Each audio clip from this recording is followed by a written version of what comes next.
ఆటంకాలు వస్తాయి, వాటిని చూసి ఏడవద్దు. ప్రభువును చూసి ఏడు, ఆటంకాల నుంచి విడిపిస్తాడు.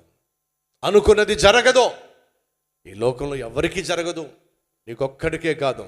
కానీ ఒకటి మాత్రం వాస్తవం, నువ్వు అనుకున్నది జరగడం లేదంటే దేవుడు అనుకున్నది నీ జీవితంలో జరిగించబోతున్నాడు. అదే నీకు క్షేమం, అదే నీకు అవసరం. చివరిగా, అనవసరంగా గతాన్ని చూడొద్దు, గతాన్ని జ్ఞాపకం చేసుకోవద్దు, గతాన్ని జ్ఞాపకం చేసుకుని ఆడవద్దు. ఎందుకంటే దేవుడు నీ జీవితంలో నుండి సీతాకోక చిలుక లాంటి అద్భుతమైన బ్రతుకును తీసుకురాబోతున్నాడు. ముందు గతి రాబోతుంది, మంచి జీవితం రాబోతుంది, మంచి జరగబోతుంది, మంచి రోజులు రాబోతున్నాయి. ధైర్యంగా ముందుకు సాగు, ఆత్మీయతను ప్రారంభించో, ఆదర్శంగా జీవించో. అదే దేవుడు కోరుతున్నాడు.